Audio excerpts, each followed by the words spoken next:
a very fast track, innovative trend, growth with Fintech Edge. Okay, so this is the topic, and we've got an amazing panelist all set. So we're going to start off with our moderator, Mr. Sushil, Zaregaonkar, partner, EY India. Next leader is Mr.Aditya Agrawal, head business, WeRize. Wow, Mr. Agrawal, kindly come on up. And next leader is Ashwini Kumar, general manager, India MPOWER Financing. Mr. Kumar. Our next leader is Mr.Sandeep, Sonpatki, chief business officer, LendingKart. So our next leader is Mr. Anil, the founder of Vivifi. Our next leader is Dr. Jasmin, Gupta, co-founder and CEO, LXME, Lakshmi. Our next leader is Mr. Vaibhav as Joshi, co-founder and CEO, Easy Pay. Last leader for our brilliant panel is Mr. Gangadhar, the Chief Revenue Officer of Skit.ai. What a brilliant set of panel that we have. Stage is all yours. Thank you so much. All right, I think the panel today is about fast-tracking innovation growth with the fintech and how do NBFCs leverage that really to grow the business, accelerate the transformation and improve the customer experience overall. I believe post-pandemic, the markets are recovering. We have seen consumption grow. The demand for credit is growing as well. And that's really triggering the NBFCs also to evaluate different business models. And many of these are led by fintechs. Prior to the pandemic, most of digital transformation was restricted mainly to the large NBFCs, but that's changing now. Because after pandemic, the digital adoption increased significantly, which now means that NBFCs also are changing their business models to cater to the changing demands of the customer. The traditional products have now transformed into specific products for specific customer segments, be it education, be it MSMEs. Gone are the days when we spoke only about personal loans or basic two-wheeler or consumer durable loans. So we'll talk about how fintechs are enabling this change and how this is actually helping NBFCs create an edge for themselves in the market, at the same time bring innovative products to the customers. And I'm going to start with you, Jasmin, on the Lakshmi concept, right? How are you leveraging fintech, social media, digital data to attract this new specific segment that you're catering to, and what are the product offerings that you are able to build out of this digital data that you can get from the fintechs at the same time, your integration into the ecosystem? Yeah, thanks. I think so. Lakshmi specifically, as of course mentioned, that it has a connection with Goddess of Wealth because we are creating India's first neobank for women, where we are integrating wealth tech, banking tech, lending tech, payments tech, all into one single platform, right, and making money management extremely easy for women. Mm-hmm. And why do we do that? The reason is we've done a survey through Access My India, and through the survey we realized that women, of course, 50% of the population of the country, it's a big market and a big opportunity, and women specifically have remained financially excluded for a very, very long time. Financial literacy part as well is something that I believe. Right. So that's where we started, that there's a big gap in the market. Women are not comfortable. I mean, we have the Grow, Zerodha and all the major platforms for wealth, for the general platforms, but the women population on those platforms is just 10%. So why is it that women are not feeling comfortable about getting into these platforms? So I think we realize that there's a big opportunity here that we need to get into. And as you rightly mentioned, it starts with financial literacy. So on our platform, we have women. So it started as a Facebook community. Now we have communities on Instagram, we have communities on Twitter and all the other social media where we have covered. And women, when they join the community, the first thing they get to see on Lakshmi is, how do I learn finance? So we do financial boot camps, we do a lot of workshops, we do gamified learning. So you play housey and you learn money.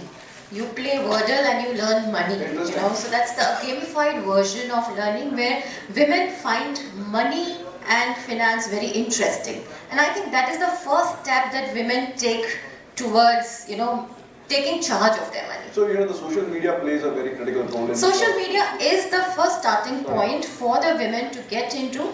The second point is that they start learning finance. And the third point is how do we make it easy? So first is educating them, and second is making their financial journey extremely easy. So while there are 400 mutual fund schemes in the market, I think any woman who wants to start the journey will be it's very difficult to make sense of the entire market, right? So we have curated portfolios. Okay, your goal is child education. Just go and invest in child education portfolio. It will take care of everything because there are 4 or 5 mutual fund schemes forming that portfolio which will help you achieve that goal. Your goal is tax planning, your goal is retirement. I think we have those very, very specific portfolios which cater to the various personas of the women, and I think that's what is very, very, very innovative. Right. Yeah, because on one side you are making them learn, you're making them educated, second time you're making their journey extremely easy. And then you are offering them a lot of other products so that it is a one-stop shop for them and they did not go anywhere for the debit card or for the savings account or even for the personal loan requirement. You have it all on your Lakshmi platform. And this is very important, and I think the way neo-banking has taken up, I think the fintech industry has revolutionized in the last 2 years. And I think every neobank brings with it a very different sourcing strategy. Absolutely. So for us, for example, community is the most important sourcing point, Brilliant. right? When I launched NeoX, when I was on the other side of the world, I was into Equitas Bank and I was instrumental in launching NeoX, which is the first neobank in the country and I think the fastest growing neobank in the country. I think the acquisition strategy, the sourcing strategy was very different because it was targeted towards millennials and the Gen Z. The direct-to-customer acquisition worked really well. Having said that, I think innovation is not just required in the product offerings that you are offering, not just required in the sourcing strategies that you are applying, but it is also required in the fraud management and getting the right customer in. Absolutely. Because that is also, I think, extremely important when we go digital. Absolutely, absolutely. Thank you very much. Now, in fact, taking the point on digital sourcing, Aditya, you have a very different model as well. Jasmin mentioned a lot about sourcing from the social media, which is primarily digital people who are digital savvy. How does that change when it comes to distribution-led model, especially in the tier 2, tier 3 cities and towns, where people may not be very digitally savvy and social media may not be the prime channel of acquisition. How does that change? So to answer that, what we have built at WeRize, so primarily we also understand that we are trying to solve financial services for people living in the smaller towns. So what we can, if we categorize the traditional, how we categorize India 1, 2, 3, mine is the lower segment of India 2. People who are living in small places like Dharwad, maybe 50 kilometers outside Dharwad, maybe 20 kilometers outside Hooghly. That's my customer segment. And for this customer segment, this is a very large customer segment which has been ignored. At one side, we have people going after millennials, the tier 1, the cream of the cream. The other side, the banking, the entire banking ecosystem has gone to microfinance. Right. People earning about 5,000, 6,000 rupees. But the lower middle income, the lower middle class of India, earning anywhere between 10,000 to 30,000 as a family, monthly, that's been ignored.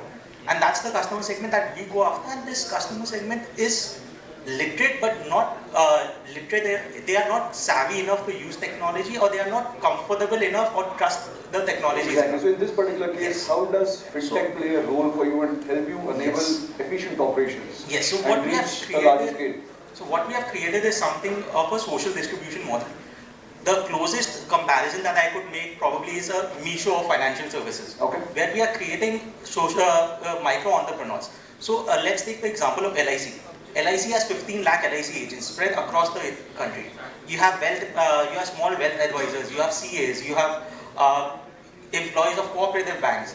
All of these people already have a captive network of individuals around them. So we onboard these individuals as micro entrepreneurs. We onboard people who are CSE agents, for example, who become the face of the organization on the ground. Right. And these people are these individuals are the people who source for us, and these people are savvy enough, and we invest a lot into teaching them these technologies. But where we have created this difference is, we do not have a single member of sales team. Right. We do not have a single FOS person in the company. Okay. The entire management, the entire ecosystem management, the entire training module is all done digitally. We only have a centralized team which takes them through the entire onboarding journey, how to use the customer app, how to use the partner app, the social partner app, how to do the entire sourcing. We give them the technology solutions, we give them digital visiting cards, we give them digital QR codes, we create their own websites, we provide them access to create, to do their own marketing over social media. We give them customized materials in their own names, where they are able to create a difference in create a name for themselves. And in the small span of time that we have, we have about 25,000 active agents in Pan India right now, without a single FOS person. So you're basically not only helping financial inclusion, but you're also helping create small entrepreneurs. Yes, absolutely. Brilliant, brilliant model. I would just like to take that conversation further. And Sandeep, you've worked in the consulting side of the business as well. We've seen a transformation happening from a perspective of what NBFCs were offering. The platform play is a mainstay now. People just don't want to restrict themselves to a particular set of products. They want to bundle products together. They want to engage the customer on an ongoing basis, because it's not only about one product and the relationship is over. You want to acquire new customers, build the relationship, and grow that pie. How are you using technology to build this platform, and what are some of the ecosystem learnings that you've really brought into the play when you are building this out for you? Absolutely. I think first thing to consider is the fact that, like, you know, as a topic of conversation today, right? Like, how do we bring in with Fintech Edge? Normally, banks have taken, would, because of regulatory challenges and others, would have taken a longer time for evolution. I remember in the US, we were trying to pitch machine learning for, origination models. And that is very hard because it wouldn't pass the regulatory test. So first we needed to educate them and all. A fintech ecosystems allows for us to speed track the environment and the industry ecosystem itself, and that is where a lot of like IDFC is going on a similar model like ours, as not just the unserved or underserved. Like, we are giving education loans, no cosigner, no collateral education loans based on forward earning potential of the student. Now, in that kind of an ecosystem, you would see that we are also able to do psychological profiling and understand the customer behavior. At the end of the day, grassroots of lending is only two concepts, right? Time immemorial. Yeah. One is ability to pay and intent to pay. Right. So more data we are able to acquire, more information we are able to acquire, that gives us a better opportunity to serve the customer with curated products, right? For example, I remember when we were trying to underwrite for a particular bank as part of a consulting journey, and we found so much data. One of the things we found was people who were getting this, for the car floor mats, there's a specific cleaning product. The guys who got that, they had the highest correlation for sticking as a, best credit borrower. So I mean, like, the challenge is, getting the data, right? In the first place, building out the correlation is very, very important. But, the problem I find is the data is not available. Or if it is available, it's not structured. So how do you sort of overcome that? Actually, if you talk to data analysts and analytics data scientists, they are increasingly saying, I want unstructured data.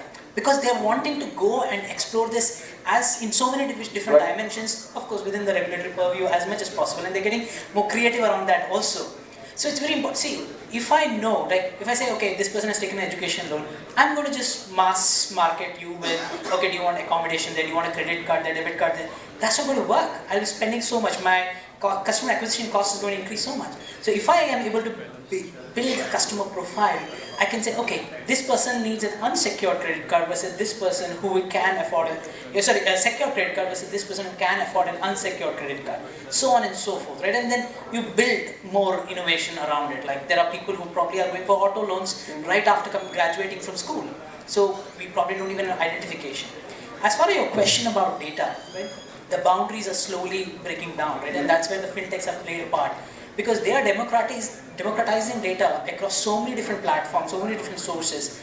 Right now, I can say, like, I remember Facebook when they had come to our office one time, they had said that, you know what, we can provide you data for your underwriting. I know we couldn't have used it for underwriting, but within 3 or 4 degrees of freedom, I could say that based on somebody's photo, whether they have a gun in their hand or a beer in their hand or a teddy bear in their hand, I know exactly what is the correlation of whether they're... Which is something that the banks may not be able to do ever. Exactly. Right? But it will give me an edge over connections. For example, skip tracing, right? Rather than do manual skip tracing, now we are going into the world of bots, finding the best correlated segment for skip tracing.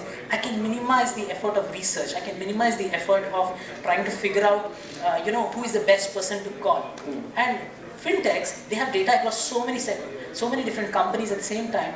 They are able to, that's why democratize data. Even if you can't use the native data, at least they can make composite, analytics data. Absolutely. That is where the transformation is phenomenal, and banks are also jumping into it, right? So that is. I think the evolution of the partnership model is essentially the genesis of what you just sort of mentioned. Exactly. I think it is supposed to grow, and we'll see how this is going to transform, because student ecosystem is a very, very niche segment where the parents also have a significant stake, and you will have some guarantors, or probably have a collateral also coming from them. And how do you automate some of those from a perspective of, say, land registry records, or for that matter, even data around the assets that they have. How exactly. can you use that to improve your funding line, and as you go along, build a longer, because you first help him get into the first university, then if he wants to do masters, you again want to fund him, you don't want to leave him as a customer. Absolutely, and beyond that, a neo-banking concept, right? There at some point will take a car and a home loan and all of this stuff. It just builds over there. So many ancillary things can also come about that, right? And the beauty of it is, being a no collateral, no cosigner, we started off supporting only the unserved and the underserved. But now we are seeing students are coming to us and saying, you know what, this is the Gen Next, right? They're like, I don't want dependency on my parents. I know when I went to the US, it pinched me that my father had to put collateral for a bank to get it. But now students are like, I'm able to be free out of that, even if the parents can afford it. So that is the whole thing, right? Like now you have to do that profiling to understand the customers and curate content and products based on that. Sandeep, to your point as well, because you do operate in a similar setup, for example, LendingKart is also in a similar business. How do you see this space evolving? Have you seen any product bundlings that have come about? Because we've heard about people catering to a specific segment. You don't have a segment-specific product line, but you have a platform that runs across. How do you see this coming along? Yeah. So in fact, I'll also the point that you raised earlier, right? Because of the pandemic, a lot of things also have changed over the last couple of years, and that's what we've seen, right? Because when we started our lending journey, we started back in 2014-15. Over the last 8 years, our focus has primarily been on unsecured loans for businesses, right? And what we realized was, especially with the RBI guidelines coming in for co-lending, right? That really helped NBFCs and banks partner together and bring complementary skill sets, because there were NBFCs like ourselves which were very, very product specific, very, very customer segment specific, and then we had built deep expertise in that. Whereas what banks had done was they have really cracked the infrastructure space, where they have created branches across the country and they are able to mobilize capital. But they may not be very, very product specific, they are more generic in that sense, right? And that's where the co-lending arrangement really worked for us, because we brought the product expertise, we brought the segment expertise, and the co-lending partners, the banks, really brought us the capital for us, and we are able to, it's a win-win for everyone. Now what we've seen is that as we have matured in the co-lending model, and that's where we see the future now, is the same lenders are now coming back to us and saying that, okay, LendingKart, you have a phenomenal network towards the merchant side and the unsecured lending side, but hang on, that's not the only product we operate in, right? As a bank, we have education loans, we have secured lending, we have LAP, so they have multiple products to disburse, but again, they may not have expertise in each of them. That's where they want to partner with multiple fintechs to bring in that product expertise, right? And that's where we realize that as a platform, what we can do is we can help connect these different fintechs who bring various expertise on one side, which is on the originator side, and we work with the banks and lenders to provide that capital to this lender. That's where we see the market evolving, and that's where the product bundling and where we see that leveraging the same network, the same distribution arms, can we source multiple products and get, because a customer today also may require multiple loans, right? You have a merchant who may either want an unsecured loan or any kind of financing which can get them. They can give out their gold for gold loan, or it could be a land product. Basically, they're looking for financing today, right? And we have to meet that financing need of the customer. So they are product agnostic and try to make sure that whichever product that is appropriate, and we are able to do the risk profile of the customer and allot it to the right lender who can take that risk. And that's where we see the future. Vaibhav, coming to you, you play in an unorganized space, and your tagline says organizing the unorganized, right? How do you look at the unorganized sector, and is fintech actually helping this unorganized sector come into an organized setup and really bring value to them? You obviously offer a whole array of services that go beyond lending, right? And that also allows people in the tier 3, tier 4 areas also to get access to financial inclusion, be it bill payments, insurance, be it cash withdrawals, micro ATMs. How is it that you feel this industry will change or evolve with fintechs coming in? And do you see a collaboration with banks becoming more deeper as you go along? Definitely, and that's the reason somebody like me has actually left a banking job and come on the other side of fintech. So for those of you who don't know, I used to be the Chief Digital Officer at Equitas Small Finance Bank, and prior to that I was the Country Head Digital Banking at Yes Bank. And now I'm on the fintech side of things. So yeah, answering your question, now coming to that. So what we are trying to do at EasyPay is we are trying to create a MSME neobank, an embedded finance neobanking platform. And see, I feel that unorganized sector in India, especially the MSMEs, which is the second largest employer in the country, has tremendous potential. And both banks, NBFCs, whether it's PSU banks, private banks, small finance banks, payments bank, cooperative banks, and then NBFCs, they have been largely neglecting this segment because majority of the financial institutions have been focusing on the secured or the structured part of the clientele. So everybody has products for corporates, everybody has products for SMEs, people have products for MNCs, governments, your retail consumers are serviced in a branch model. But what about that micro retailer or a retailer who has his day-to-day requirements? He has been there at his shop or his thela for the past 30 years, but then he doesn't have enough collaterals, and he is the one who often ends up at the mercy of these loan sharks. Okay, and even for the smallest of the things. It is just recently, some 4-5 years back, that with the advent of UPI, now we see QR codes at least at the shops, and we are still talking about urban. If you go to tier 2, tier 3, tier 4, you will realize the type of transactions that happen at these shops. Almost everybody in the village knows that one village grocer. Almost everybody in the village knows that one village panwala, or that distributor that is there. And that shop today has become an ATM counter by the way of a micro ATM. So AEPS or micro ATM has really taken up speed over there. Okay, that shop has become as a bank counter for a cash deposit. So there is a product known as domestic remittance or domestic money transfer. You can just walk into a shop and deposit money. So on an assisted model, minus that SLBC model, not barring the old SLBC model, the urban VC model, financial model has picked up, and DMT, APS, these services have picked up. But having said that, still, the essence of financial inclusion for that particular MSME was still missing. So that is why we said, hey, let's do one thing, There is this MSME who is transacting. Dhanda karta hai, day-on-day basis. So whether he sells, he is a grocer, whether he is a mobile store, whether he is a plot distributor, he has some kind of, inventory churning, he has some kind of income coming. Yes. Now the income may come in the form of cash, or it may come in the form of, digital. And 80% of it comes in the form of cash. So digitize that part first. Once you have digitized that part, give him a whole plethora of services starting from payments, digital CASA, lending, wealth stroke insurance, and digitize his ledger. So a digital khata book. When you do this entire plethora of services, that is what we are calling the MSME neobank. Now I want to touch upon a couple of points that my other fellow panelists were talking about, and you are asking about data points and so on. Okay. Now let's understand that 95% of the 70 million MSMEs in India are actually falling in the micro segment. When I say micro segment, they are all small MSME retailers kind of. Absolutely. Okay. The merchants basically. The merchants. Now I am saying let's digitize this. Yeah. Okay. What is stopping us from digitizing it? Maybe a bank won't, but a fintech would definitely do that. Now when we digitize this, okay, when we started the process of doing this, so how I onboard my customer is I do a very unique video KYC. Unlike banks whose video KYC is, with liveness check and all those things. So I tell him, so my agent actually onboards him. We have captured his data points and then we tell him now, go to the rear camera. He switches to the rear camera, we tell him now, show us your shop. So he will show the shop.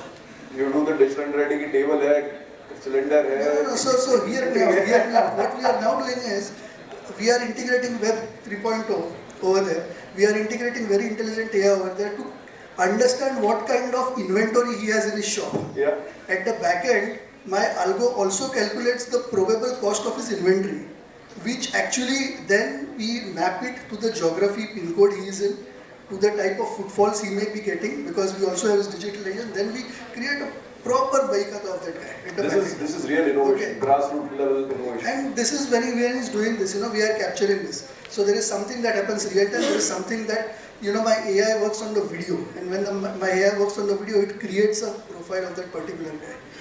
Post that, what we do is, we take his permission when he downloads our app that we are going to read his SMS, so on and so forth, as per regulator. So we actually construct his bank statement at the back end. When I construct his bank statement, understand he has not uploaded the bank statement in my app yet, but I am constructing. Basically, I am trying to understand what are his revenue lines. Okay, I understand if he has an electricity bill, if he has how old it is. That gives me the data point that he is the owner of a house or the owner of a shop. That means he has property. Okay, how old it is, what area is in, urban, rural, tier 2, tier 3, tier 4. What is the type of electricity bill payment is making. That helps me understand whether he has a refrigerator, whether he has an AC, whether he has a TV. We break down all those things. Then we do his social media scrubbing. We understand that, whether he has been on a Facebook or Instagram, for how long he has been there. Okay, so that gives us profile. So basically the complete alternate database profiling we create. And then I am telling you around 90% of my customers are new to credit. So their credit is -1, CIBIL is -1. And my only recourse on, deciding how am I going to underwrite is alternate data. But the interesting part is, you've done so much of innovation around onboarding a customer or bringing him in. How do you also look at transacting? Because when we talk about MSMEs, the engagement typically tends to be a little more longer. You want to be engaged with him on his day-to-day transactions. Like for example, a bank would look at a merchant from a very different perspective or a different lens. You would look at offering him a OD, you look at offering him a card, you look at offering him an insurance. How do you then use, because it's a very small merchant by the size, how do you basically then engage on transaction level with him? So our foot in the door is essentially payments. So first thing we do with the MSME, what we have been doing till now, is we give him AEPS as a product. So the moment he gets AEPS as a product, he starts transacting. See, there is a lot of cash coming into that guy. He has to dispose of that cash. If he goes to a bank to deposit that cash, bank is going to charge him CMS charges. Yes. Above a certain amount, the bank is going to say that, boss, I am going to charge you 100 rupees, 150 rupees for every 10,000 rupees you deposit. So to avoid that CMS, we tell him that you start becoming a micro ATM cash out point first of all. That has been our acquisition strategy, and with that we have close to now 2.5 million registered users. Okay, close to 4 million app downloads. Moving to you, Gangadhar, how do you see? So we moved from the keyboards, the mouses, the touch screens, and we're talking about voice AI. How do you see voice AI really bringing the experience to the next level? Because from a digital adoption perspective also, and we spoke about rural markets, I think voice can still play a significant role in achieving financial inclusion. How do you see that? See, today I think it's a fantastic thing. We have seen, most of us at least here, seen barring some millennials here, 20 years back to get an education loan. I had to take 3 of my uncles, aunts who have a government job to go and sign and go and pick them, all of them in a different auto, and take them to bank and get a loan done. Today, we have moved to an age where the access to credit to a large millions of people is at a fingertip. Yes. Thanks to the mobile networks in our country and the number of SIM cards we have sold, everybody has a phone in the hand. Now, all my friends here want to sell, and there is already telcos who have sold SIM cards to them. And now what next? Now that you have sold a loan, Now they have got 100 questions. They want to bombard you with so many calls every single day. At 10,000 rupee loan, today any NBFC, any arbitrage, you borrow, you lend, you make 3%, 5% net money on top of it because you have a borrowing cost. Now, customer who has to pay you 350 rupees EMI saw an SMS which came, some charges. He calls you. Yes. That call is costing you 50 rupees to address. Because Your that's entire the profitability. instinct. You saw a charge, you can call and find out what it is. Because now you have large number of customers, especially in the NBFC space, with a slightly smaller ticket size, you do not want them to call you ever. Because if they call, your entire profitability of the business is gone in the 3 calls. Yes. So we work with customers to see that how businesses can deliver customer experience at the same time not burn bigger hole on the pockets. So we started working with banks a couple of years back. Country's top 3 leading banks started off with an inbound automation where we believed that a lot of human agents today sitting in call centers whom the organizations have grown like 20x over the last 10 years, 15 years are not adding any value to most of the calls. Not every call, most of the calls. What does it mean? They are behaving like a machine. You call them and say, मुझे मेरा statement नहीं मिला है. Sir, I'm very sorry. मैं आपको help करता हूँ. क्या आप mobile number confirm कर सकते हैं? You already know. You want your next response. All of us is, I'm calling from the same number. You can't pick my number. Now you gave the number. They asked you the same set of questions. Okay, sir, I've sent you by an email. It costed the bank 38 rupees. Now we said, if a man is working, if a call center agent is working like a machine, can I actually replace that with the machine itself and let the man do more where real human intelligence is coming into play and can we solve bigger problems? And today we have 50, 60 plus customers live in various industries, various use cases. Coming to the NBFC, like earlier panel I was listening, NBFC's only job is to collect money. Lending money, they don't even need people. Lending money, though, you probably... हो जाता है. Because there is always people wanting to get money. Collecting money is where every intelligence and power, AI, tools, everything is required. Right? And we are today looking at that like a lot of customers want to pay money back. A lot of customers who are borrowing, given to natural human instinct, most people at least, do not want to not pay back. Most people we are seeing, at least with our experience in collection with telcos, where we are doing crores of calls for prepaid or postpaid customers, where with a nudge, 1, 2, 3 nudges, money is coming. Yes. So at 1/10 the cost of a human agent, we are able to help customers recover 80-90%.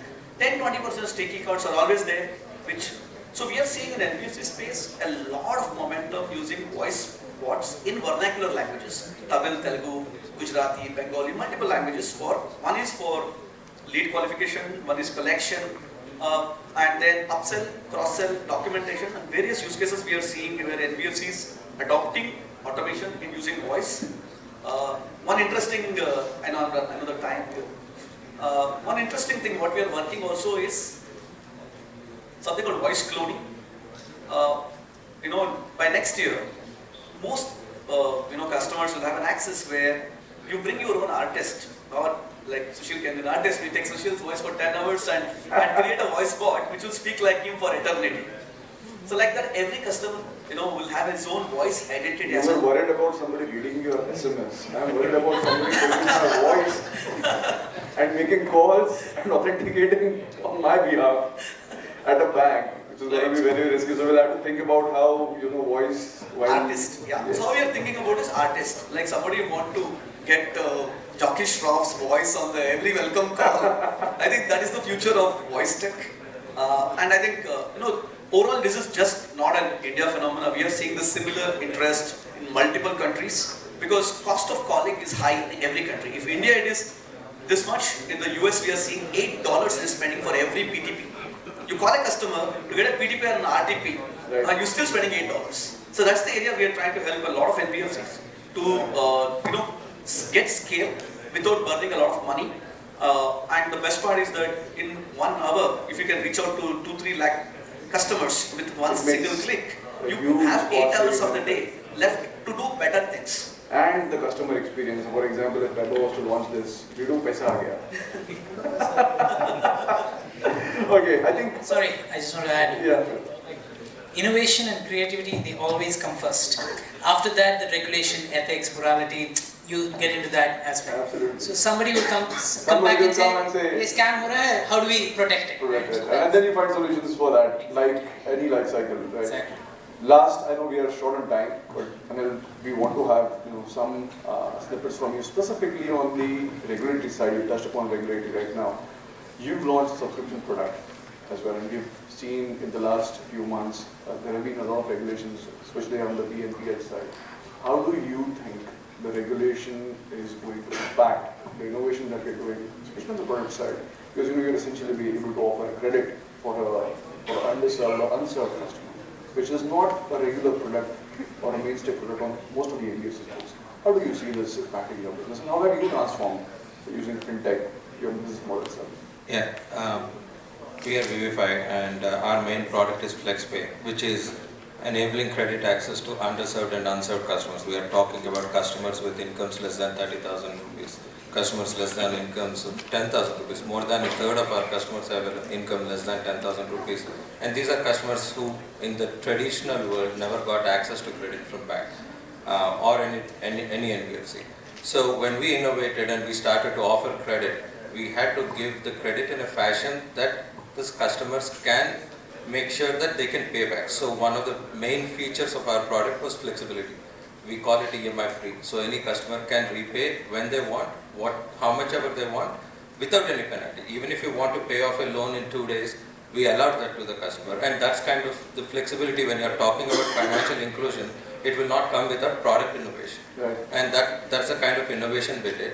And we early on took a very conservative approach back 3-4 years ago itself, that we will always do it on balance sheet with an NBFC license. Now obviously fintech ecosystem and some of my partners here have evolved without having to take a license and have partnered with banks and NBFCs. Now a lot of the new digital lending regulations that we have seen from RBI kind of address both aspects of it. The main thing that triggered this whole thing was the Chinese, the illegal lending apps, irrespective of the origin of the country, have caused irreparable harm to end consumers with exorbitant rates and also coercive collection practices. Sometimes with an NBFC partnership, most times without. So there is a need for the regulator to bring in a lot of protection to the consumer. And the digital lending rules that have been proposed by RBI are a step in the right direction, and that provide that protection to the consumer. But RBI is also looking at a larger picture, which is the systemic risk. If you are lending off balance sheet, there is a certain amount of risk that never gets captured, whether it's an FDLG, if it's a corporate guarantee or a fixed deposit. So RBI's rule is yet to be out on that aspect, but the regulation is trying to stem some of that systemic risk that could come from off-balance sheet. And on top of it, with respect to models like buy now, pay later, some of these models are very innovative, but at the same time have been existing forever. Like consumer durable financing has been existing forever. But when you call a product a payment product and not a credit product and are not reporting to credit bureau, you kind of are withholding a lot of important information which is important for the entire ecosystem and the environment to continue to lend responsibly. So any of these regulations that we are seeing from RBI have always been, I think, are focused on ensuring customer protection and reducing systemic risk, and it is only going to provide guardrails for innovation. Absolutely. Innovation will continue to happen, regulators will always catch up. So I think that balance is always going to be there, and I always commend our regulators, and I've always said India is a country which has regulator and government-led innovation. Absolutely. Be it UPI, be it Aadhaar, be it account aggregator. These are all regulator and government-led initiatives. And I think this will fuel a lot more innovation. Yeah, I'm sure this is going to fuel a lot more innovation for our country. So I think it's a step in right direction, and we all will learn around it and get better with it. Thank you very much. I think this was a wonderful panel. I would like to, have a discussion offline if at all anybody wants to engage. And I hope new business models come out from the panel here. Thank you very much.